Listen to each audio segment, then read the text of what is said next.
আমি আল্লাহর ওলিদের মাজারের বিরুদ্ধে কথা বলি না। থামুন, আল্লাহর ওলিদের মাজারের বিরুদ্ধে কথা বলি না। আমি কথা বলি মাজার নিয়ে যারা ব্যবসা করে তাদের বিরুদ্ধে কথা বলি। একজন নাকি মদ খাচ্ছিল। কি খাচ্ছিল? মদ পান করতে গিয়া মোষ ছিল খুব লম্বা। আছে তো মানুষের মোষ নানান কায়দা, দেখছেন না? সেদিন একজনের দেখলাম এত বড় মোষ যে একেবারে মুখ টুক ঢাকা, লোকটা হাসে না কান্দে বোঝার কোন উপায় নেই। এরকম মোশালা এক লোক বাও হাত দিয়া মোষগুলা উঁচা করিয়া তারপরে মদ পান করতেছে। একজন এসে জিজ্ঞেস করছে, ভাই তুমি এত কষ্ট করে মদ খাও কেন? এক হাত দিয়ে উঁচু করে ধরিয়া তারপর এত সাবধানতা অবলম্বন করে খাচ্ছ, কারণ কি? কয় যে ওলামায়ে কেরামদের মুখে শুনেছি কোনো কিছু পান করতে গেলে যদি মোষ ভেজে তাহলে নাকি মাকরু হয়। খাইতেছে কিন্তু হারাম, খাইতেছে কি হারাম, মাকরু থেকে বাঁচার চেষ্টা করতেছে। বেটাদের নামাজ নাই, রোজা নাই, মদ জেনা জুয়া নিয়া সারাদিন ডুবে থাকে। সাইদি মাজারের বিরুদ্ধে কথা বলেছে, মাজারের কত মোহব্বত। আমি আল্লাহর ওলিদের মাজারের বিরুদ্ধে কথা বলি না।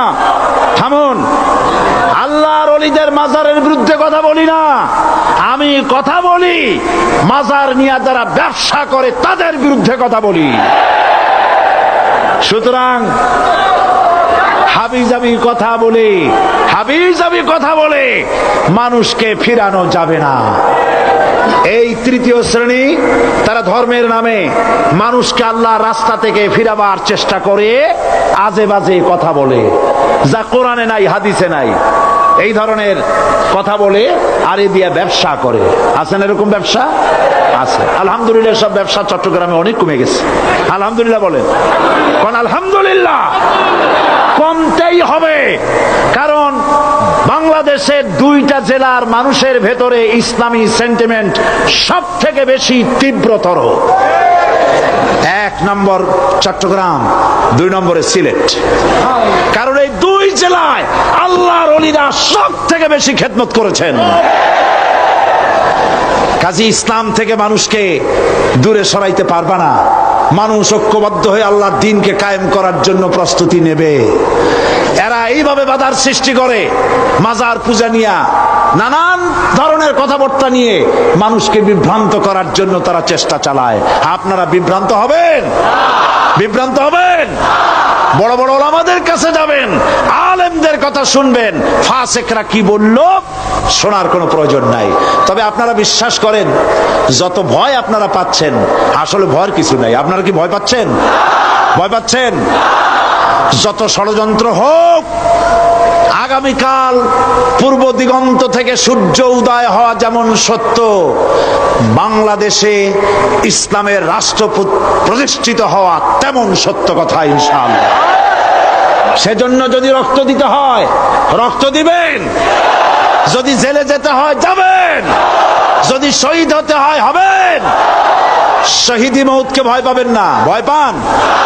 আল্লাহর নবী বলেছেন, শরীরে যদি কেউ চিমটি কাটে, চিমটি কাটায় যত কষ্ট আছে, শাহাদাতের মওতে এর থেকে কম কষ্ট। শাহাদাত একটি সেতুর নাম, একটি ব্রিজের নাম। এই পারে দুনিয়া, আর শহীদ হওয়ার সঙ্গে সঙ্গে শাহাদাতের ব্রিজ পার হয়ে আল্লাহ রাব্বুল আলামিনের সঙ্গে দিদার নসিব হয়ে যাবে। আল্লাহর নবী মুতার প্রান্তরে জিহাদ হবে, 1 লক্ষ রোমানদের বিরুদ্ধে, মুসলমান মাত্র 3000। চিন্তা করতে পারেন রোমান সৈন্য কত? 1 লক্ষ আর মুসলমান 3000। সংখ্যা দিয়ে মুসলমানেরা বিজয় লাভ করে নাই কোনোদিন। মুসলমানেরা বিজয় লাভ করেছে ঈমান দিয়ে। কি দিয়ে? কি দিয়ে? ঈমান দিয়ে। সুতরাং আপনি ভারতকে বলে দিতে পারেন, ভারত তোমার জনশক্তি বেশি, ভূখণ্ড বড়, তোমার অস্ত্র বেশি, সব তোমার থাকতে পারে, কিন্তু তোমার চাইতে আমার একটা অস্ত্র অনেক অনেক অনেক বড়। সে অস্ত্রের নাম কি? চিল্লায় বলুন। সে অস্ত্রের নাম ঈমান। এই ঈমানের সামনে গাছের শুকনা পাতার মতো তারা উড়ে যাবে ইনশাআল্লাহ। কোন চক্রান্ত কাজে লাগবে না। নবীজি জিহাদের জন্য মুসলমানদেরকে তৈরি করলেন আর বললেন, এই জিহাদের প্রধান সেনাপতির দায়িত্ব আমি দিলাম আমার পালক পুত্র যায়েদ। যায়েদ কোথায়? তিনি বললেন, লাব্বাইক হুজুর, আমি হাজির আছি। নবীজি বললেন, যায়েদ যদি শহীদ হয়ে যায় তাহলে জাফর তুমি কোথায়? তিনি দাঁড়ায় গেলেন। নবী বললেন, জাফর যদি শহীদ হয়ে যায়, এরপরে আব্দুল্লাহ বিন রাওয়াহা তুমি কোথায়? তিনি বললেন, হুজুর হাজির। হুজুর বললেন, তুমি দায়িত্ব পালন করবে। তিনজন যদি শহীদ হয়ে যায় তাহলে এরপরে তোমরা নিজেরা একজনকে বানায়া নিও সেনাপতি। তাহলে বোঝা গেল আল্লাহর নবী যে তিনজনের নাম নিলেন তাদের শহীদ হয়ে যাওয়া কনফার্ম হয়ে গেল, নিশ্চিত হয়ে গেল। হুজুর বললেন, যাদের নাম আমি নিলাম বাড়ি চলে যাও, বিদায় নিয়ে আসো মা বাপ স্ত্রীর কাছ থেকে। না জেনে হঠাৎ করে গুলি খেয়ে মরা আর জেনে শুনে মরা, দুই মরা কি একরকম? বন্ধুগণ, হাদিস শরীফের ভিতরে এসেছে, হযরত যায়েদ বলেন, ইয়া রাসূলুল্লাহ, আমার তো আর যাওয়ার জায়গা নাই। আমার আব্বা আপনি, আপনি আমারে হুকুম করেছেন, আমার মা আয়েশা ঘরে বসে শুনেছেন, আমার তো আর যাওয়ার কোনো প্রয়োজন নাই। হযরতে জাফর বাড়ি চলে গেছেন। বিবিকে ডেকে বলেন, প্রাণের স্ত্রী, রাসূলুল্লাহ আমাকে জিহাদের ময়দানে সেনাপতি বানায়া পাঠাচ্ছেন। আমি জিহাদের ময়দানে চললাম। আমার এই ছেলে পেলে গুলিকে তুমি দ্বীনের রাস্তায় তৈরি করে দিও, আর আমি যে তোমার হক আদায় করতে পারলাম না, আমারে তুমি মাফ করে দিও। স্ত্রী আল্লাহর দরবারে দুখানা হাত তুলে বলেন, রব্বুল আলামিন, আমার স্বামীকে রাসূলুল্লাহ সেনাপতি বানায়া জিহাদের ময়দানে পাঠাচ্ছেন, আমি আমার স্বামীরে ফিরাবার হক রাখি না। তবে আমি তোমার কাছে দোয়া করি, রব্বুল আলামিন, আমার স্বামীরে জিহাদের গাজী বানায়া আমার কাছে আল্লাহ তুমি ফিরাইয়া দিও। হযরতে জাফর তরবারির উল্টা পিঠ দিয়া হযরতে জাফর নিজের স্ত্রীর হাতে মৃদু আঘাত করে বললেন, স্ত্রী গো, উল্টা দোয়া করো না। নবীজি আমার নাম 2 নম্বরে ঘোষণা করেছেন। আমার আগেও একজন আছেন, পরেও একজন আছেন। আজকের জিহাদে আমি যে শহীদ হব তাতে কোনো সন্দেহ নাই। উল্টা দোয়া করো না, রব্বুল আলামিন তোমার দোয়া মঞ্জুর করবেন না। হযরতে জাফর বিদায় সালাম দিয়ে রওনা করলেন, আর স্ত্রী কাঁদতেছে, পিছনে বাচ্চারা আব্বা আব্বা বলে দৌড়াচ্ছে। হযরত জাফর বীর মুজাহিদ রাসূলুল্লাহর দিকে অগ্রসর হতে লাগলেন। পিছনে তাকায় দেখলেন না কারা কান্দে, কারা দৌড়ায়। হযরত আব্দুল্লাহ, ওই রাত ছিল তার বাসর সজ্জা, নতুন বিয়ে করেছেন, বাসর সজ্জার রাত। তিনি চলে গেলেন নিজের বাড়িতে। বাড়িতে গিয়ে দেখেন রুমের ভিতর স্ত্রী তেলাওয়াত করতেছেন। তিনি বাইরে দাঁড়ায় বলছেন, স্ত্রী গো, একটু তেলাওয়াত থামাও, আমার একটু কথা শোনো। নবীজি আমাকে জিহাদের ময়দানে সেনাপতি করে পাঠাচ্ছেন, আমি চললাম। আমি তোমাকে দেখি নাই, তোমার কোনো হক আদায় করতে পারি নাই। আজকে রাত ছিল বাসর সজ্জার রাত, কোন হক আদায় করতে পারলাম না, আমারে মাফ করে দিও। স্ত্রী বলছে, প্রাণের স্বামী, মেহেরবানি করে একটু ঘরে আসেন। রাসূলুল্লাহ আপনাকে জিহাদের ময়দানে পাঠাচ্ছেন, আমি অনুনয় বিনয় করে আপনাকে ফিরাবো না, একটু ঘরে আসেন। হযরত আব্দুল্লাহ বলেন, না, ঘরে আসবো না। ঘরে ঢুকলে পরে তোমাকে দেখলে পরে আমার মনের ভিতরে ভালোবাসার সৃষ্টি হয়ে যেতে পারে, আমি ভিতরে আসবো না। স্ত্রী বলছেন, প্রাণের স্বামী, আল্লাহর কসম করে বলি, আপনাকে দেখলে পরে প্রেম নিবেদন করব না। দেখতে চাই শুধু এই জন্যে, আমি শুনেছি আপনি একজন সুদর্শন সুপুরুষ। একবার মাত্র বিয়ের আগে দেখছিলাম, একটা বার আপনাকে পুনর্বার একটুখানি চেহারাটা ভালো করে দেখে রেখে যেতে চাই, যাতে করে কিয়ামতের দিন অসংখ্য মানুষের ভিতরে আপনারে আমি স্বামী বলে চিনে নিতে পারি। হযরতে জাফর বলেন, প্রাণের স্ত্রী, তুমি যদি ধৈর্য ধরে থাকো, আমাকে দেখার কোনো প্রয়োজন নাই। আর তুমি যদি ধৈর্য ধরে থাকতে পারো, আমার শাহাদাতের পরে কিয়ামতের দিন আল্লাহ রাব্বুল আলামিন জান্নাতের ভেতরে তোমারে আমারে স্বামী স্ত্রী হিসাবে পরিচয় করাইয়া দিবে। তিনজন জিহাদের ময়দানে ঝাঁপিয়ে পড়লেন। হযরত যায়েদ অসংখ্য মানুষ নিধন করে শহীদ হয়ে গেলেন। জাফর ইসলামের ঝান্ডা হাতে নিয়ে রওনা করেছেন। কাফেররা তারে ঘিরে ফেললো, ডান হাতে কোপ দিল, বাম হাতে পতাকা ধরলেন, বাম হাতে কোপ দিল। এবার দুইটা কাটা ঝুলানো হাত দিয়া পতাকা বুকের সাথে জড়ায় ধরেছেন। পাশের সাহাবীকে ডেকে বলেন, নবীর সাহাবী শোনো, আল্লাহর নবীকে বলে দিও জীবনের শেষ মুহূর্ত পর্যন্ত কলেমার পতাকা জড়ায় ধরেছি, মাটিতে পড়তে দেই নাই। আমার মনে হয় আমি এখন শহীদ হয়ে যাব, কারণ আমার নাকের মধ্যে আমি এখন আল্লাহর জান্নাতের সুঘ্রাণ পেতেছি। হযরতে জাফর শহীদ হয়ে গেলেন। হযরতে আব্দুল্লাহ বিন রাওয়াহা আর আবু উবায়দা দুজনে মিলে পতাকা ধারণ করার জন্য চলে এলেন। দূরের থেকে নজর করে পতাকা কে যেন উঁচু করে রাখছে। মনে মনে ভাবলেন আমরা যাওয়ার আগে ইসলামের পতাকা কে ধরলো। কাছে গিয়ে দেখেন হযরতে জাফরের পা কাটা, দুই পা কেটে কাফেররা দুই দিকে ফেলে দিয়েছে, দুই হাত কেটে দুই দিকে ফেলে দিয়েছে, দেহটা একদিকে ফালায় রাখছে, আর শূন্য মাথাটা, শুধু মাথা একদিকে পড়ে থেকে ইসলামের পতাকা কামড়ায়া উঁচু করে ধরে রেখেছে।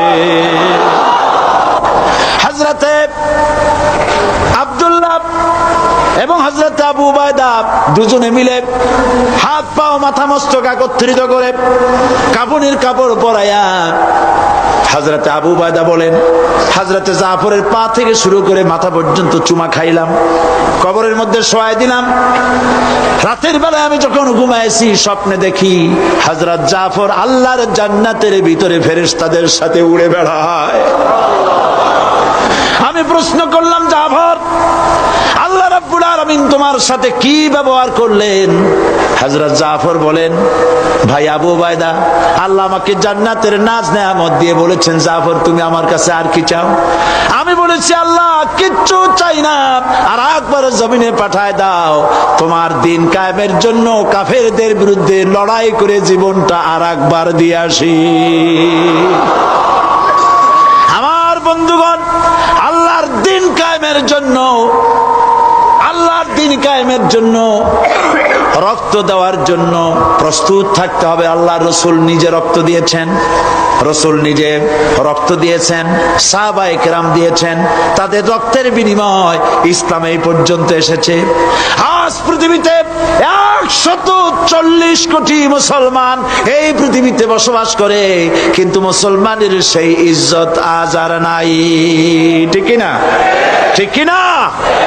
ও মুসলমান, মুসলমান হিসাবে গর্ববোধ করো।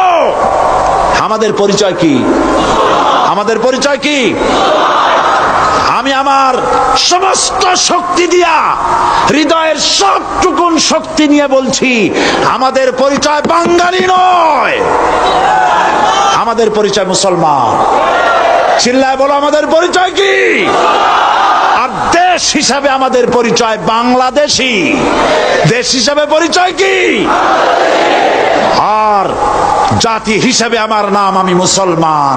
চিল্লায় বলো আমরা কি? এই মুসলমান হলো সেই মুসলমান বিশ্বকবি, কবি সম্রাট আল্লামা ইকবাল বলেছেন, দস্ত দস্ত है दरिया भी न छोड़े हमने, दस्त दस्त है दरिया भी न छोड़े हमने, बहर जुल्मत पे दौड़ा दिए घोड़े हमने।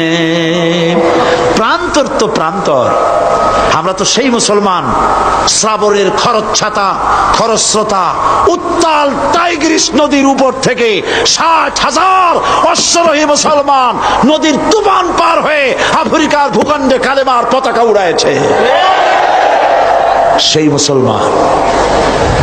সুতরাং যারা আমাদের সাথে, যারা আমাদেরকে জেলে দিতে চাও, যারা আমাদেরকে মারতে চাও, শহীদ করতে চাও, সিক্রেট মার্ডার করতে চাও, গুপ্ত হত্যা করতে চাও, গৃহযুদ্ধ বাঁধাতে চাও, শুনে রাখো, बातिल से दबने वाले आसमां नहीं हम, बातिल से दबने वाले आसमां नहीं हम, सौ बार कर चुका है तू इम्तिहान हमारा।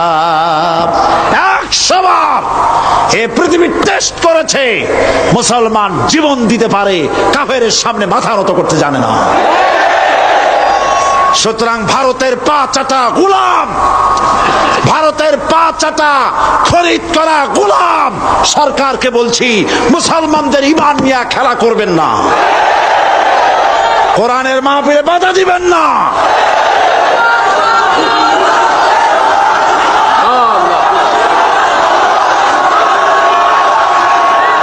আল্লাহ রাব্বুল আলামিন মুসলমানদেরকে বিজয় দিবেন ইনশাআল্লাহ।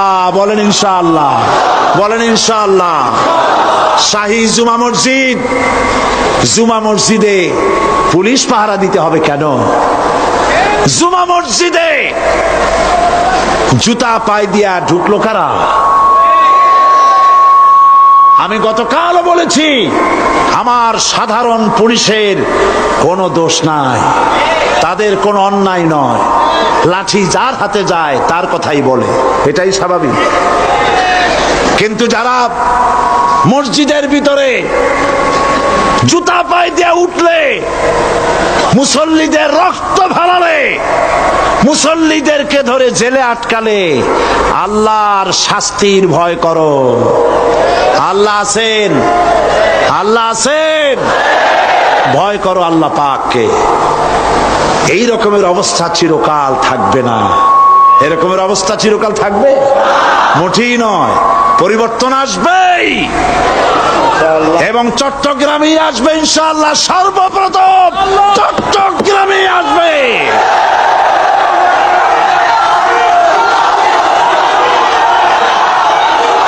আজ আপনারা দেখতে পাচ্ছেন না, আপনারা দেখতে পাচ্ছেন না, স্টেডিয়ামের ভেতরে বীর চট্টলার 1400 বছর আগের খাদিজা আয়েশা দিয়ে এই স্টেডিয়ামের ময়দান 50,000-এর উপর মেয়ে লোক দিয়ে ভরে গেছে। এই দেশকে কেমনে থামাবা? এই দেশকে ভারতের গোলাম বানাইতে পারবা না। ইরানে যখন ইসলামী বিপ্লব হয়েছিল, মহিলারা রেজা শাহ পাহলভী তার সেনাবাহিনীকে পাঠায় দিয়েছিল, কামানের গোলা দিয়া উড়ায় দাও। হাজার হাজার মা বোনেরা, পুরুষেরা মিছিল করছে, মায়ের কোলে বাচ্চা, মায়ের পেটে বাচ্চা, মায়ের ঘাড়ে বাচ্চা, কামানের গোলায় শত শত শহীদ হয়ে যাচ্ছে। পিছন থেকে কেউ পালায় না, সমুদ্রের ঢেউয়ের মতো একটা ঢেউ এসে আশ্রয় পড়ছে, ঢেউগুলো পিছনে অ্যাবাউট টার্ন করে ফিরে যায় না, সব ঢেউ একটার পর একটা আশ্রয় পড়ে উপকূল ধ্বংস করে দেয়। 200-300 শহীদ হয়ে গেল। পেছন থেকে নারীরা পালাচ্ছে না, মেয়ে লোকগুলি লাশের উপর দিয়ে চলে আসতেছে, তাদের আঁচলে ছিল ফুল, অস্ত্র নাই, নিরস্ত্র ইরানি মুসলমান মা বোনেরা আঁচল করে ফুল নিয়ে আসছে। ফুলগুলি কামানের উপরে মেরে বলছে, শাহের আমেরিকার গোলাম, শাহের সৈন্যরা, আমরা তোমার মা, আমরা তোমাদের বোন, আমরা তোমাদেরকে ফুল মারতেছি, তোমরা কামানের গোলা দিয়ে আমাদেরকে জান্নাতে পৌঁছায় দাও। ইরানের রাজপথ ছেড়ে দেব না যতক্ষণ সাত না পালাচ্ছে, কালেমার পতাকা উড্ডীন না হচ্ছে।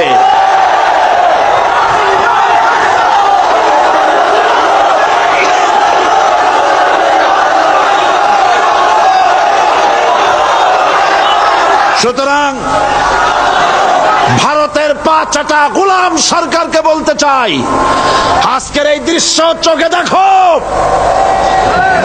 তাকায় দেখো, যদি প্রয়োজন হয় চট্টগ্রামের মা বোনেরা ঘর ছেড়ে রাস্তায় বেরিয়ে আসবে। ঢাকা, সিলেট, খুলনা সমস্ত শহর বাংলাদেশ অচল হয়ে যাবে। মুসলমানদের ঈমান পরীক্ষার, আগুন পরীক্ষার ক্ষেত্রে এগিয়ে এসো না।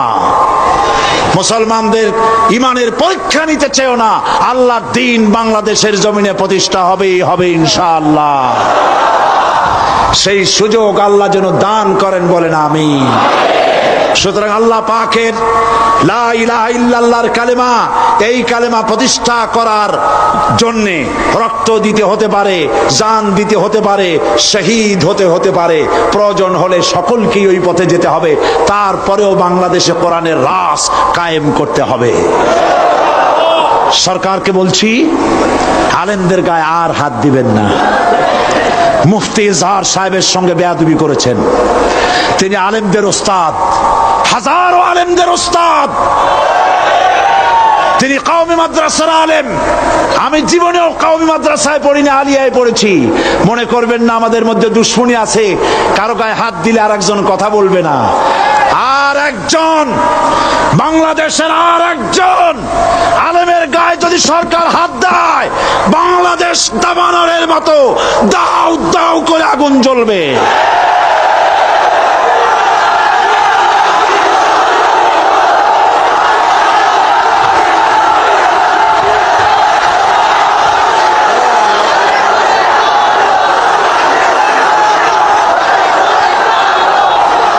সমস্ত মুসলমান ভাইদের খেদমতে আরজ করছি, ইসলাম প্রতিষ্ঠার জন্য কোরআন বুঝতে হবে। কি বুঝতে হবে? কোরআন বুঝতে হবে। আপনারা তো হাত তোলা তো বাড়ির কাছে সবাই দাঁড়ায় গেছেন, বাংলাদেশ ইসলামী রাষ্ট্র চান, তাই না? কিন্তু ইসলামী রাষ্ট্র চাওয়ার আগে সকলকে নামাজি হতে হবে, 5 ওয়াক্ত নামাজ সঠিকভাবে আদায় করতে হবে। রাজি আছেন? রাজি আছেন? আপনারা যদি নামাজি না হন, আল্লাহর কোনো ঠেকা পড়ে নাই বেনামাজিদের কাছে। আল্লাহর দ্বীন আল্লাহ কায়েম করে দেবে, আল্লাহর কোনো প্রয়োজন নাই। কথা বুঝতে পেরেছেন? ওয়াদা করতে পারবেন যে নামাজ আর ছাড়বেন না? ওয়াদা করতে পারবেন? সমস্ত পুরুষ আর মা বোনেরাও, আপনাদেরকে কেউ দেখছে না, আপনারা পর্দায় আছেন, আল্লাহ দেখতেছে। কে দেখতেছে? সকল মুসলমান নরনারী আকাশের দিকে দুহাত উঁচু করেন, বলেন ইয়া আল্লাহ, এ পবিত্র কোরআনের মাহফিলে তোমার নামে শপথ করি, কসম করি, ওয়াদা করি, যতদিন পর্যন্ত মালাকুল মউত আমার মাথার কাছে না আসতেছে, ততদিন পর্যন্ত ফরজ নামাজ, ফরজ রোজা, শরীয়তের ওজর ছাড়া আর ছেড়ে দেব না, আর ছেড়ে দেব না, আর ছেড়ে দেব না। এবার চিল্লায় বলুন ইয়া আল্লাহ। আজকের এই পবিত্র মাহফিলে আমার এই ওয়াদা মৃত্যু পর্যন্ত আমাকে পালন করার তৌফিক দাও। আমিন, আমিন ইয়া রাব্বাল আলামিন। আমি এখন মোনাজাত করব আপনাদের নিয়ে। মোনাজাতের আদব হলো বসা স্টেডিয়ামের বাইরে, সার্কিট হাউসের সামনে, আশেপাশের সমস্ত রাস্তাঘাটে, বাসে, ট্রাকে, রিকশায়, গাছে, ছাদে, যিনি যেখানে আছেন সব বসে পড়ুন। আমার এই মাইকের আওয়াজ যত দূরে শুনতে পাচ্ছেন, সমস্ত মুসলমান যার যার জায়গায় বসে পড়ুন আর জোরে সরে জিকির করেন লা ইলাহা ইল্লাল্লাহ। এক্ষুনি আর কয়েক মিনিটের ভিতরে সারা বছরের কাঙ্ক্ষিত, বাঞ্ছিত, প্রত্যাশিত ঐতিহাসিক তাফসীরুল কোরআন মাহফিলের মুবারক মোনাজাত, এই মোনাজাতে শরীক হওয়ার জন্য ওমান, কুয়েত, কাতার, আবুধাবি, সৌদি আরব, ইউরোপ, আমেরিকা, পৃথিবীর বিভিন্ন দেশ থেকে অসংখ্য টেলিফোন এসেছে। মালয়েশিয়া, ইন্দোনেশিয়া, জাপান, পৃথিবীর বিভিন্ন দেশ থেকে টেলিফোন এসেছে। সে কথা আমি একটু পরে বলবো। মোনাজাতে সকলকে শরীক হতে হবে। এত বড় মোনাজাত জীবনে আর কোন জায়গায় পাবো বলে আমাদের কোনো ধারণা নাই। আল্লাহ ভালো জানেন। আল্লাহ মেহেরবানি করে বসুন। আজকে যারা ইসলাম কবুল করতে এসেছেন, বলেছিলাম 21, আরো একজন যোগ হয়েছে, মোট 22 জন ইসলাম কবুল করবেন এখন। তো 23। তো আমি প্রত্যেক দিনের মতো তাদের নাম আজকে আর বলতে পারলাম না, নাম ঠিকানা বলতে গেলে সময় লাগবে, আপনাদের অনেক দূর যেতে হবে বলে আমি নাম বললাম না। তবে একটা কথা বলতে হয়, একটা স্লিপ আসছে আমার কাছে, 16 শহর 2 নম্বর গেট মাহফিলের জন্য আগত গাড়ি থেকে আক্রমণ করে 5 জন অপহরণ করা হয়েছে। বোয়ালখালী থেকে মাহফিলে আসার সময় গাড়িতে গুলি চালানো হয়েছে, 2 জনের অবস্থা আশঙ্কাজনক। আমরা মাফ করব ঠিকই, কিন্তু এই বেয়াদবি ছাড়তে হবে।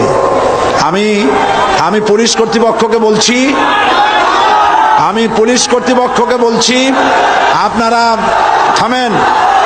আপনারা পুলিশ কর্তৃপক্ষ, আপনারা এই লোকগুলিকে ঠেকান। আমি বিশ্বাস করতে পারি না কোনো মুসলমানের সন্তান তাফসীরুল কোরআন মাহফিলের শ্রোতাদের গায়ে গুলি করতে পারে অথবা তাদেরকে অপহরণ করতে পারে। কোনো মুসলমান সন্তানেরা পারে না। সুতরাং আমি সাবধান করে দিচ্ছি, আল্লাহর গজবের মুখোমুখি না হওয়ার জন্যে প্রশাসন, গোয়েন্দা বিভাগ তৎপর থাকুন। এবং আমরা দোয়া করি, যত লোক এসেছেন কোরআনের মাহফিলে, ইয়াজুজ মাজুজ বাহিনীর হাত থেকে আল্লাহ পাক তাদের সকলকে হেফাজত করুন। এখন মোনাজাত, এখন মুসলমান হচ্ছে, আপনারাও তাদের সাথে শরীক হন।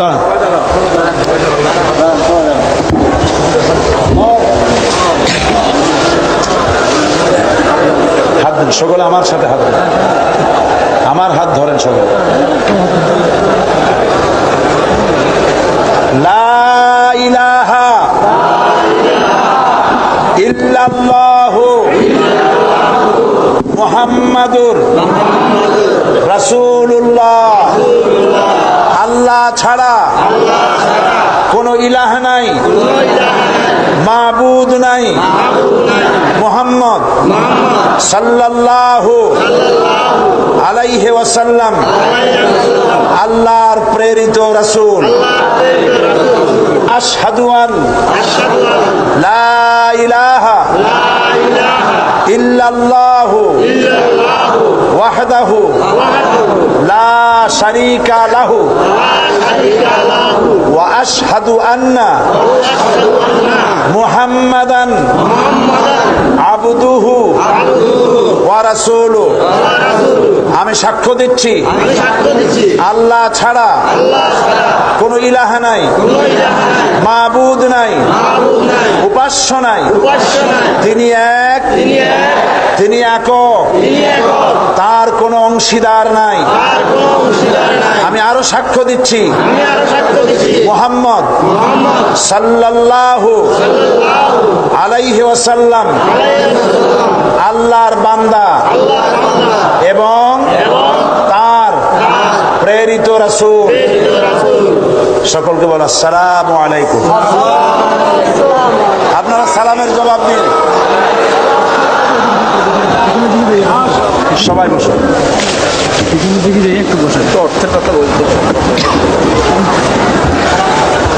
আমরা বলি আলহামদুলিল্লাহ। এ ভাইয়েরা সবাই এখন মাসুম বেগুনা, আল্লাহ পাক তাদেরকে ইসলাম বোঝার এবং ইসলামের পথে চলার তৌফিক দান করুন। আমরা বলি আমিন। সবাই বলি আমিন। এই মাহফিল বিশাল মাহফিল, এ মাহফিলের বিশাল খরচ। সেই খরচে শরীক হওয়ার জন্য প্রত্যেক বছর আমি আপনাদের খেদমতে আরজ করি, আর কোনো বছর আপনারা মাহরুম করেন না। আমি প্রাণ ভরে সকলের জন্য দোয়া করি, আমরা সবাই করি। আপনারা যারা আসছেন সকলে মিলে মাহফিলে সাহায্য করে যাবেন। চতুর্দিকে চাদর আছে, ড্রাম আছে। এই মাহফিলের আয়োজনে বহুত টাকা খরচ হয়েছে। 22 না কত, 21,55,000 টাকা বাজেট, প্রায় 22 লক্ষ টাকা এটার জন্য বাজেট। এবার আরো খরচ তো এবার আরো বেড়েছে।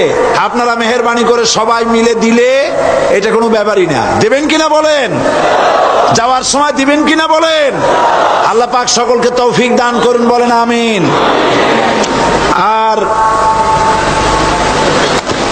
Bangladesh education society, Bangladesh Islamic centre, Al Quran academy London সহ জনতা পাবলিকেশনস সহ বাংলাদেশের বিভিন্ন জায়গা থেকে অসংখ্য লাইব্রেরিয়ান মোবাইল লাইব্রেরি হিসেবে তারা চট্টগ্রামের তাফসীর মাহফিলে এসেছেন, এবং এটা বাংলাদেশের সর্বশ্রেষ্ঠ ইসলামী বইমেলা।